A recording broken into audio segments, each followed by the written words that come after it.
Bonjour à toutes et à tous, je suis très heureux de vous retrouver aujourd'hui pour notre guidance de fin d'année qui va s'étaler de septembre à décembre 2025. Mais avant tout, pensez à vous abonner, à mettre la petite cloche pour être averti de mes nouvelles vidéos et bien sûr liker, commenter et partager. Ce que je vais vous dire ici n'est pas une prédiction, vous le savez, ce n'est pas non plus un horoscope, c'est un ressenti. Le mien, que je crois pouvoir vous partager, qui peut-être va vous toucher, vous le direz dans les commentaires. Ce que je vous transmets aujourd'hui, c'est bien sûr le message des guides, ce que les guides montrent de la période que nous vivons, que nous traversons, et ils ont eux une hauteur que nous n'avons pas. Mon Dieu, nous sommes un peu les mains dans le cambouis, un peu pris dans nos urgences, dans nos émotions, et peut-être aussi dans nos contraintes quotidiennes. Eux, ils voient le chemin d'ensemble, et ils voient comment aussi nos décisions passées, elles ont pris certaines routes, et pourquoi certaines étapes se présentent aujourd'hui dans notre vie. Alors depuis mai-juin 2025, j'ai envie de vous dire, j'ai ressenti beaucoup de blocages. En juillet, je dirais qu'ils se sont accentués, autant sur le plan énergétique que relationnel. Le mois d'août, il a été peut-être plus apaisé,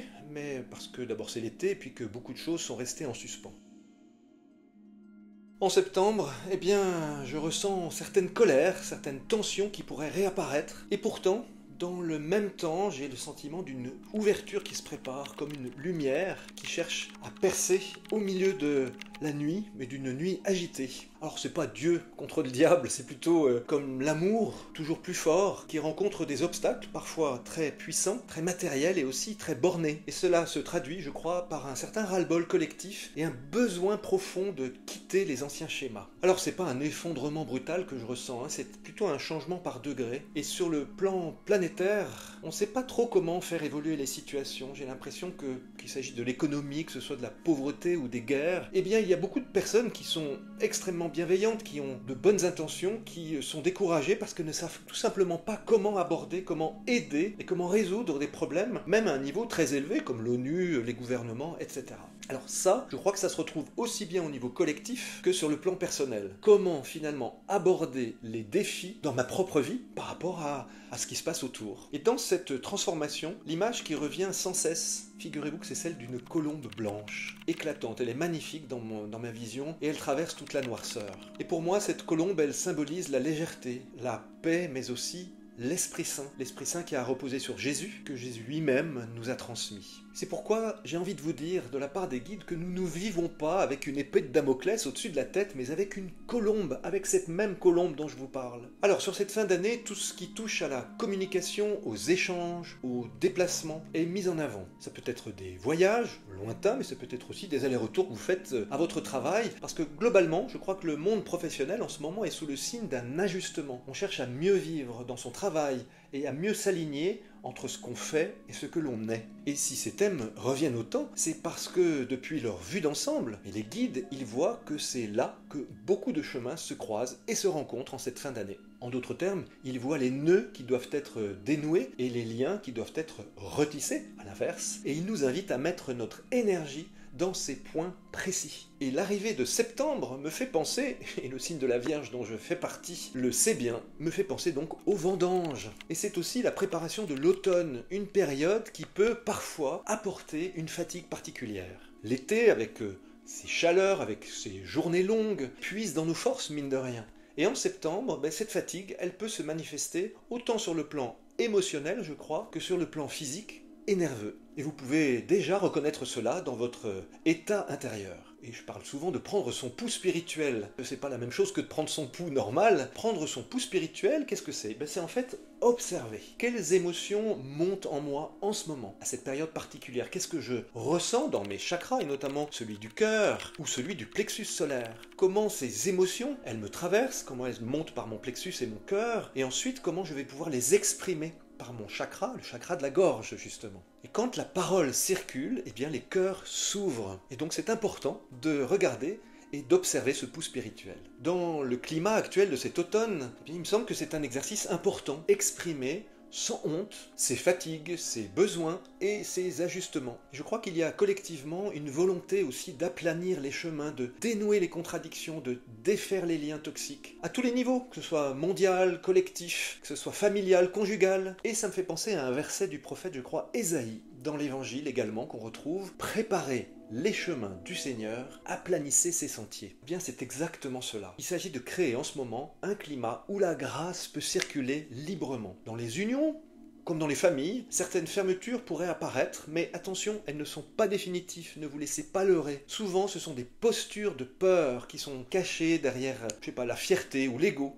Ne vous y fiez pas, on vous demande d'aller plus loin, d'aller au-delà des apparences. Parce que la noirceur, ce n'est pas une fin. Même face à une personne ou à une situation qui semble bloquer la lumière, votre lumière, l'intuition, elle, permet de voir au-delà et de percevoir la colombe dont je vous ai parlé tout à l'heure, cette colombe qui nous montre le chemin. Mais cette lumière, il faut bien se le dire, ne peut entrer que si nous ouvrons notre cœur. Vous savez, les guides, ils peuvent nous dire tout va bien se passer, ne t'inquiète pas. Mais nous, si on reste fermés, alors leurs paroles, elles resteront lettres mortes et elles ne seront pas suivies d'action. En d'autres termes, les petites graines semées ne germeront que sur une terre qui est prête. Sinon, elles seront mangées par les oiseaux, étouffées par les orties, que sais-je, ou même brûlées par le soleil. Donc si dans cette fin d'année, nous ouvrons vraiment notre cœur, en toute humilité, alors la colombe, et non pas l'épée de Damoclès, la colombe pourra déposer ces petites graines du changement. Si dans cette fin d'année, nous ouvrons vraiment notre cœur, en toute humilité, alors, je vous le dis, la colombe pourra y déposer la graine du changement. Et ce qui germe aujourd'hui portera selon moi ses fruits d'ici le printemps prochain. Et derrière tout cela, il y a le royaume de Dieu. Oh, c'est vrai que c'est un mot que certains associent à un dogme ou à l'église, mais le royaume de Dieu n'est pas d'abord une institution, c'est le royaume de notre vie intérieure. Il est toujours en filigrane, je crois, dans ce que disent les guides, quels que soient les hauts et les bas que nous pouvons traverser au quotidien. Et c'est encore une autre perspective où ils ont cette hauteur dont je vous parlais tout à l'heure que nous n'avons pas. Ils voient ce royaume non pas comme un concept, comme on peut le faire nous. Non, eux, ils sont d'abord dans ce royaume et ils le voient comme une réalité vivante dans laquelle ils peuvent travailler en nous, même lorsque nous-mêmes nous pensons à autre chose ou qu'on pense l'avoir oublié, ce fameux royaume. J'ai envie de vous dire qu'il y aura toujours des bonnes et des mauvaises nouvelles. Ça, c'est la vie. Elle est comme ça. Ce qu'on gagne d'un côté, on le perd de l'autre. C'est pas une punition de Dieu, hein. C'est une réalité de l'univers. C'est même une loi universelle, c'est la loi de l'évolution. C'est à nous, justement. Et cette loi, elle nous invite non pas à être punis ou à être soumis, mais à trouver justement une voie médiane à l'intérieur de nous. Et dans cette voie médiane, il ne s'agit pas seulement de faire un peu de spirituel à côté de notre vie. Non, il s'agit d'intégrer toute notre dimension spirituelle et la mettre au cœur même de notre existence, quelle que soit notre réalité quotidienne. Et ça, j'insiste beaucoup sur leur message. Dans les moments de blocage, nous avons très souvent tendance à nous refermer, comme certaines plantes, vous savez, qui replient leurs feuilles à la moindre agression. Mais nous sommes invités à rester ouverts, quoi qu'il en soit. C'est d'ailleurs le sens de mon nouveau site, la Maison du Royaume, accueillir cet amour en filigrane et même beaucoup plus qu'en filigrane. Il s'agit d'accueillir cette présence divine qui est follement amoureuse de nous. Je vous le redis, oui, nous sommes follement aimés par l'amour de Dieu. Et cela, malgré nos erreurs, ou plutôt nos errements, ou nos moments où nous errons, nous passons des moments à errer dans la nuit, eh bien nous restons aimés par-dessus tout. Veillez, c'est le mot que je veux vous laisser aujourd'hui. Veiller, ce n'est pas être tendu, c'est être attentif, observateur, parce qu'on ne sait pas ce qui peut arriver, que ce soit en bien ou en mal. Et je vous parlais de cette voie médiane.